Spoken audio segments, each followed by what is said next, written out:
Hey guys, Brian in PS4 Trophies, and today I want to talk to you about the PS4 Pro model, formerly known as the Neo, unveiled recently at the PlayStation meeting. Now there's tons of hate directed at this Pro model, and rightfully so, but there's a lot to be excited about if you know exactly what is being offered here. But I'm going to be straight with you and tell you the features you should be excited about will only be applicable to a very small percentage of the market. So I want to dissect the Pro model and tell you why you should and shouldn't consider this based on my own personal 20 years of experience while I was in the consumer electronics industry prior to me becoming a full-time YouTuber. Now, the background gameplay in this video features captured gameplay of Ubisoft's upcoming For Honor recorded in 4K. So if you want to change the playback resolution on the player, if you want to see that. Now, first things first. The Pro model is really designed to be used with 4K TV that supports HDR. If you have a 4K TV without HDR, then I don't fully recommend buying the PlayStation PS4 Pro. Now I'll get into that as far as why in a little bit.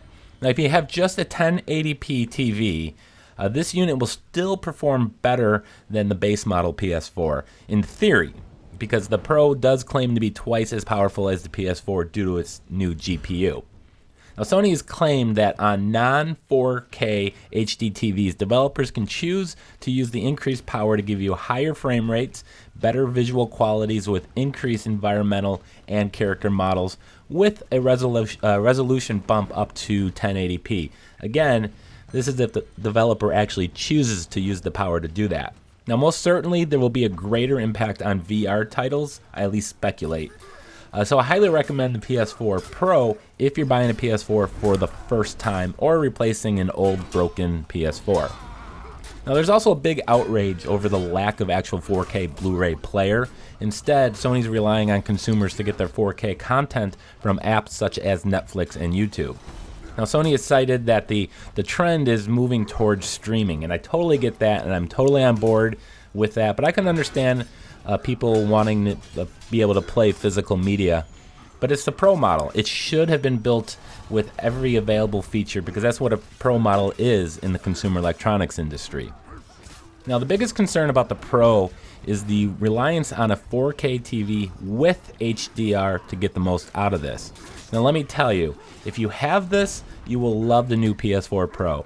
Sadly, if you watch the reveal of this, you can't possibly understand why this PS4 Pro is capable of such great things, because most of us can't watch the 4K trailers on an HDR display. It's just not possible for anyone to see why it's so wonderful. And why is it so great? Is it because it's 4K? Nope. It's because of the HDR feature, and I'm going to discuss this much further here. Now, there have been many major milestones in the history of television, from the introduction of it to the United States in 1928, moving to color in, I believe, 1951, and the launch of HD TV as we know it today in 1998. The introduction of 4K will not be perceived as a new major milestone. Instead, many industry people will tell you that the HDR is the biggest thing to happen to TV since HD became standard.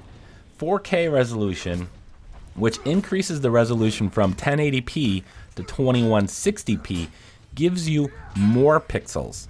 HDR gives you better pixels, much better pixels.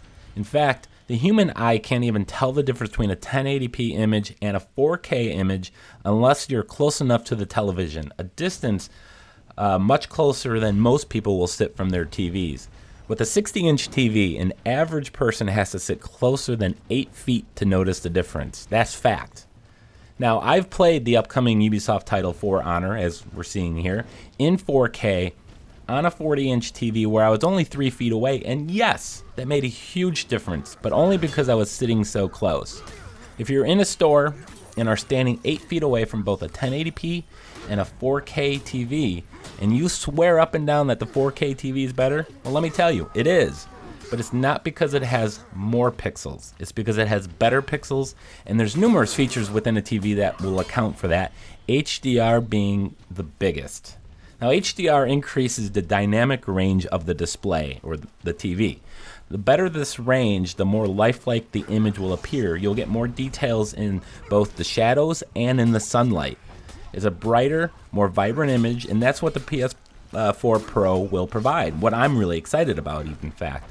Now, the standard PS4 will be getting an update to include HDR compatibility, but you will still need a compatible display to get the benefit. But the bottom line is that the benefit from HDR is far greater than the benefit of 4K. Now, if you don't believe me, there's a lot of great articles online you can seek out, Google it, and it'll go into great details explaining why, but it's widely commonly accepted that HDR is the best feature you can get on a TV. Now, here's the problem. 4K TVs have been on the market for several years now. Most every 4K TV sold since 2012 lacks HDR. So don't go assuming that if you have a 4K TV already that it is ideal for the PS4 Pro. Even today, not all 4K TVs on the market supports HDR. In fact, the industry standard specs for HDR aren't even fully set. To, make it worse for myself, and I play games sitting at my computer desk, there are no traditional computer monitors that support HDR. Zero. Plenty of 4K options, but not 4K with HDR. Now let's take a look at Vizio. Vizio is North America's largest supplier of TVs. They have 5 different series of TVs, from their flagship R series down to the D series. The D series is only 1080p, but the rest of their lineup is all 4K UHD sets. Only their top 3 series offers both 4K and HDR. The E series will give you the 4K without HDR, and it shouldn't surprise any of you if I tell you that they sell probably 4 to 5 times more of their bottom 2 series than they do their top series. So, that's telling you that there is not a lot of 4K TVs on the market in consumers' homes with both the 4K and HDR. Now, Samsung, another large supplier of TVs, only has 9 of its 43 different models that offer both 4K and HDR. So you see the problem here. The PS4 Pro's biggest problem isn't the lack of 4K TVs on the market, but the lack of 4K TVs with HDR. Its problem isn't the inability to render native 4K images. I see a lot of people talking about that. And as I mentioned earlier, it doesn't necessarily have to render native 4K, because at normal viewing distances, it won't matter. The GPU in the machine can't even produce anything close to native 4K anyways. So don't get wrapped up also in the 4K upscaling either. That's just kind of another industry buzzword, and something that every single 4K TV anyways does. So it's, regardless of source, it's going to always upscale it. Now, I suspect we'll see resolutions on the PS4 Pro pushing 1440 at times, but I'll be honest, I'll take 1080p with a locked frame rate at 60 frames per second with higher textures and visuals on a HDR compatible 4K TV.